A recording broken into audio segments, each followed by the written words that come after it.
Welcome to The Explainer. Have you ever noticed how our modern world is just absolutely obsessed with addition?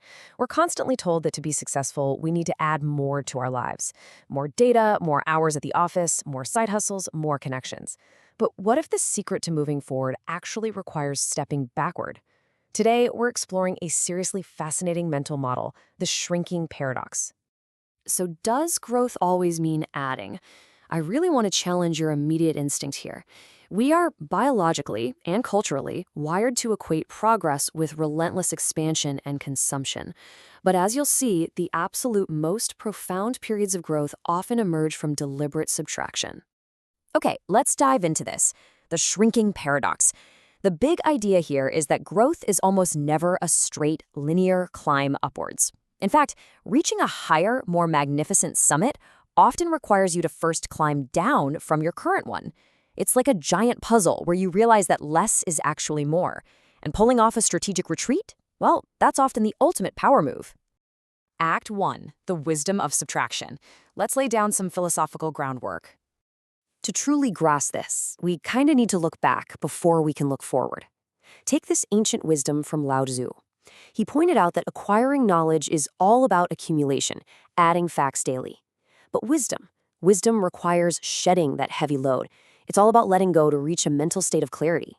You have to filter out the unnecessary so the truly profound stuff can actually surface. And we see this concept of intentional shrinking mirrored perfectly in the story of John the Baptist. He actively chose to step back and decrease his own ministry, right? And he did that to allow Jesus' ministry to ascend. Just think about the profound weight of that choice. It beautifully illustrates that true faith and true purpose often require pointing away from the self. Sometimes you just have to quietly shrink your own presence to let greatness increase around you. Which brings us to a really fantastic insight from the author of our source newsletter, Papa. He points out that as humans, we think we need to add more. Actually, scratch that. We are literally biologically wired for survival and accumulation. Stepping back goes entirely against our innate behavior. No wonder it's so hard. That's exactly why intentional humility, choosing to be smaller in a moment to serve a larger purpose, is so incredibly powerful. Moving on to Act 2, the noise bottleneck trap. This brings us right to our modern reality. We face this intense tension between our natural instinct to hunt for signals and the paralyzing reality of today's information overload. Author Nassim Taleb highlights a massive trap here. As we sample data more and more frequently, the toxic, totally irrelevant noise completely explodes, much faster than the valuable signal. We consume this endless IV drip of data thinking it makes us smarter, when actually it just dilutes our understanding. Imagine your mind is a high-performance engine. If you flood it with way too much fuel, it just seizes up. Because we're natural-born signal hunters, we will literally consume a massive flood of toxic noise, like 1.01 ounces of noise for every single ounce of signal, just on the off chance we find one tiny bit of insight. This literal overload causes anxiety, decision fatigue, and ultimately it leads to much worse choices. I absolutely love this grounded wisdom from Papa Q-Bear, Papa's father. He warned against this exact trap long before the internet age. He'd say, "Sonny boy, if you study something to death, it will paralyze you into inaction." And he hit the nail right on the head. Stepping back from the data flood to just see the base pattern isn't ignorant, it's absolutely crucial for execution. And this connects perfectly to the behavioral science concept of bounded rationality. Listen, limiting your information intake is not a weakness. It's a highly positive, highly rational adaptation to a chaotic world. You have finite mental energy. Shrinking your inputs allows you to maximize the outputs of the brain power you actually have. All right, Act 3, the strategic retreat. Let's talk application. So how do we apply all this ancient wisdom and cognitive science to our daily work? Well, think about this vivid horticultural metaphor. If you want a plant to grow incredibly strong, you don't just pour endless water on it. You prune it. You cut away the dead branches, and sometimes you even reduce irrigation. This deliberate temporary reduction in resources forces the plant to redirect its energy, strengthening its core structure for massive future growth. The process of plan, do, check, and adjust.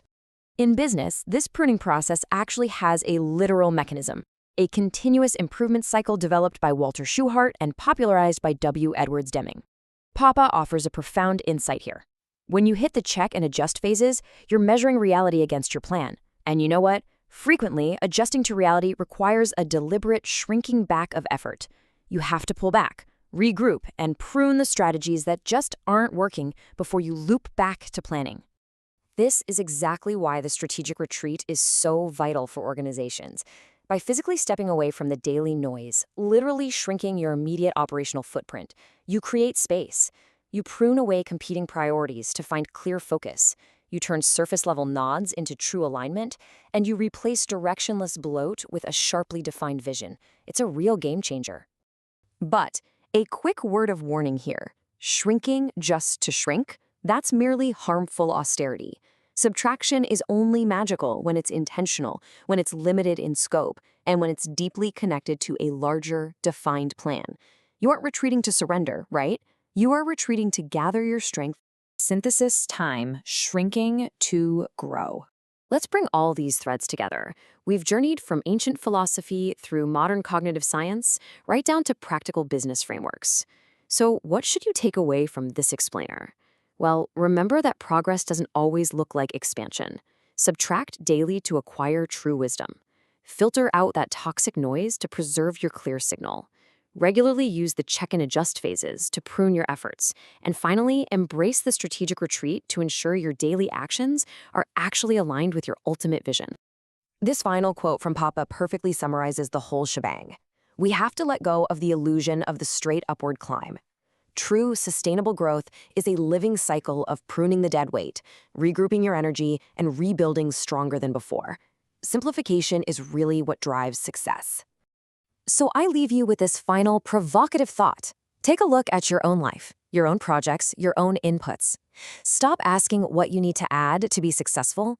Instead, ask yourself, what will you subtract today to make room for tomorrow's growth? Thanks for joining us for this explainer, and enjoy the absolute clarity that comes from letting go.